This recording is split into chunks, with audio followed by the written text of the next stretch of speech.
Patrice Talon, président de la République du Bénin, chef de l'État, chef du gouvernement, a reçu ce jeudi 10 novembre 2022 au Palais de la Marina les lettres de créance de 17 nouveaux ambassadeurs accrédités au Bénin.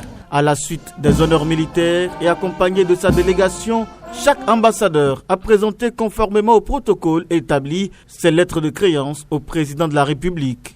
Au nombre de ces ambassadeurs figurent Olukayode Olugbenga Aluka, ambassadeur de la République fédérale du Nigeria près le Bénin avec résidence à Cotonou, né le 31 juillet 1961 à Abeokuta dans l'état d'Ogun au Nigeria. Olukayode Olugbenga Aluko, titulaire d'une licence professionnelle en sociologie, il est marié et père de 2 enfants. Le terrorisme constitue une menace réelle pour l'ensemble de nos pays. Donc lorsqu'un pays est affecté par le terrorisme, forcément ça a des répercussions sur un autre pays. Et donc effectivement, nous sommes tous concernés par la question et évidemment que nous allons essayer de mettre en place une politique conjointe pour pouvoir résorber en fait cette calamité ou ce fléau. Derrière lui, Sidati Ould, Sheikh Ould Ahmed Aïcha, ambassadeur de la République islamique de Mauritanie près le Bénin avec résidence à Niamey, s'est prêté au même exercice. Nous allons travailler ensemble pour un certain nombre de domaines.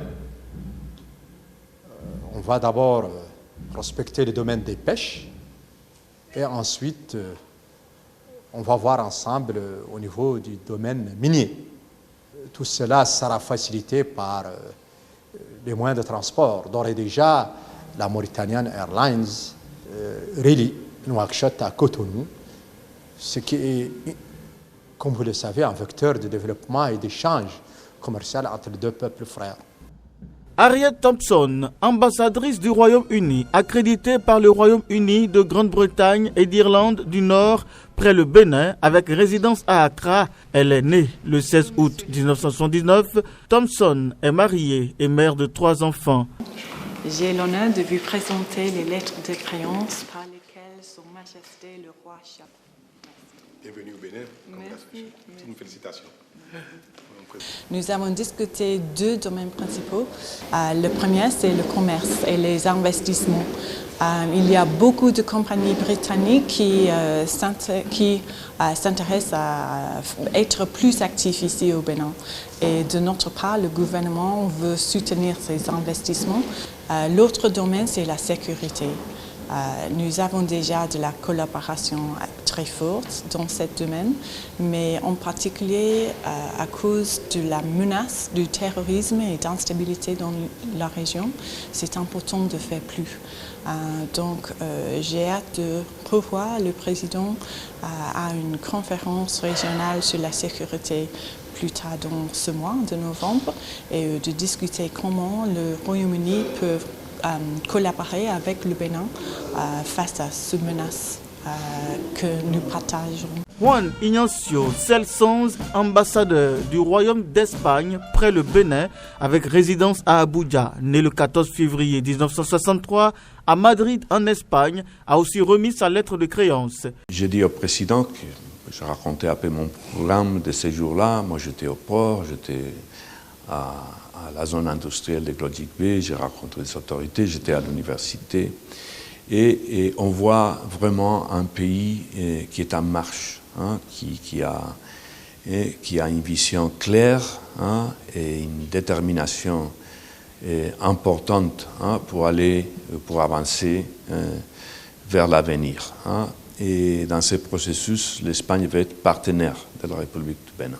Ritu Hadang, ambassadrice de la République socialiste du Vietnam près le Bénin, avec résidence à Rabat, était aussi l'hôte du président Patrice Talon. Nous sommes mis d'accord que le Vietnam et le Bénin, nous avons des points communs. Comme nous sommes des pays agricoles, nous avons de longues côtes maritimes et le Vietnam est fort dans l'agriculture, dans l'aquaculture, dans la fabrication des machines agricoles, dont les machines de fabrication de noix de cajou. Puis Djoura Likar, ambassadeur de Serbie près le Bénin, avec résidence à Abuja. Il est marié et mère de 2 enfants.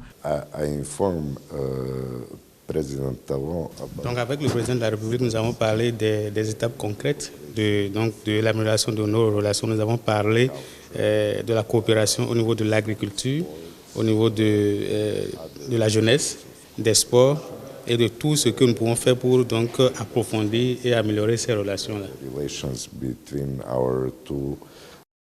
Il faut rappeler que ces lettres de créance sont reçues dans le cadre de la dynamisation de la coopération bilatérale et multilatérale entre le Bénin et ses 17 pays.